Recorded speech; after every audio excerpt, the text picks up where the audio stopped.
ఇప్పుడు నీళ్ళు ఇస్తే పైన ఇంకొక 3 ఎకరాలు బతుకుతుంది, నాకు కనీసం దాంతోనన్నా పెట్టుబడి వెళ్తుంది అని చెప్పి ఇంకా కొస ప్రాణంతో ఉన్నారు, చివరి ఆశతో ఉన్నారు, దింపుడు గల ఆశతో ఉన్నారు రైతాంగం.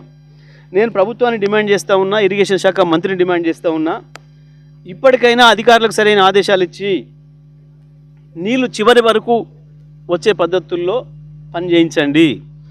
కేవలం కంటి తుడుపుగా ప్రజల్ని మోసం చేయడం కొరకు సమైక్య ఆంధ్రప్రదేశ్లో ఏం జరిగిందో మళ్ళీ ఇవాళ కాంగ్రెస్ ప్రభుత్వం వచ్చిన తర్వాత కూడా అదే జరుగుతుంది. రైతాంగాన్ని ముంచే పని, నట్టేట ముంచే పని. పైకి కూడా నీళ్ళు ఇచ్చినామని చెప్పి కేవలం కాలువ సాగడానికి నీళ్ళు ఇస్తున్నారు, కాలువ చివరికి అందుకోకముందే బంద్ చేస్తున్నారు. ఇది దుర్మార్గమైన ప్రక్రియ. ఇది గతంలో ఇదే దరిద్రం ఉండే. గతంలో కరెంట్ ఇస్తానన్నప్పుడు తెలంగాణలో 6 గంటలు ఇస్తామని 2ంటికి ఇస్తామంటే 2:30కి ఇచ్చేది, 6ంటికి బంద్ చేస్తామంటే 5:30కే బంద్ చేసేది. చెప్పిన దానికి ఇచ్చేటప్పుడు అర్ధగంట ఆలస్యం, బంద్ చేసేటప్పుడు అర్ధగంట ముందట. ఇవాళ నీళ్ళ పరిస్థితి కూడా అదే చేసారు. ఇస్తానని చెప్పిన దానికంటే తారీఖు 3 రోజుల తర్వాత వస్తున్నాయి, 3 రోజుల ముందే బంద్ అవుతున్నాయి. పేరుకు వారం ఇస్తాం, 10 రోజులు ఇస్తామని చెప్పినా 2-3 రోజుల కంటే ఎక్కువ రావడం లేదు. అవి కాలువలు సాగడం కొరకే సరిపోతున్నాయి, పొలంలోకి మళ్ళీ చేరదలేదు. మరి నేను ఇప్పుడు మాట్లాడింది రాజకీయమా, నేను ఏమైనా ఆరోపణలు చేస్తున్నానా, నేను ఉత్తర లేని మాటలు మాట్లాడుతున్నానా? మంత్రులు చెప్పాలి. ఇవాళ ఇంతమంది రైతులు ఉన్నారు, వాళ్ళకి ఏ పార్టీలు లేవు, రాజకీయాలు లేవు, రైతులే. మీ అందరి సాక్షిగానే లక్షలాదిగా గొర్రెలు వచ్చి మేస్తున్నాయి. నీళ్ళు ఇవ్వాల్సిన ఉత్తమ్ కుమార్ రెడ్డి నీళ్ళు ఇవ్వలేదు, కానీ గొర్రెలను మాత్రం పంపిండు అని చెప్పి రైతులు చెప్తున్నారు. నీళ్ళు ఏమంటే గొర్రెలను పంపిండు అని చెప్తున్నారు రైతులు. నేను అంటున్న మాట కాదు ఇది, రైతులు అంటున్న మాట.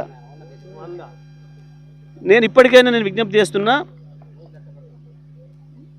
సూర్యాపేట జిల్లా రైతుల తరఫున నేను దండం పెట్టి అడుగుతున్నా, నీళ్ళు ఇవ్వండి, రైతులు కాపాడండి. దుర్మార్గం ఇది.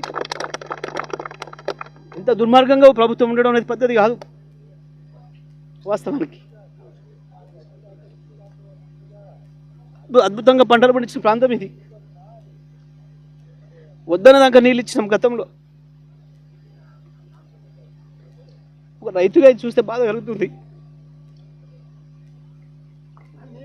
దయచేసి ప్రభుత్వానికి విజ్ఞప్తి చేస్తున్నా, దండబెట్టి అడుగుతున్నా, నీళ్ళు వదలండి, రైతులను బతికించండి అని.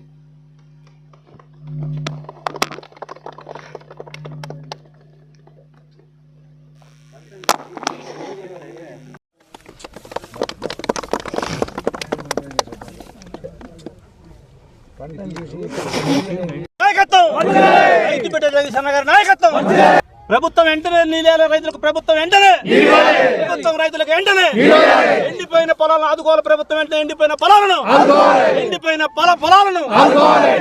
పొలాలను తక్షణమే రైతులకు న్యాయం చేయాలి. తక్షణమే రైతులకు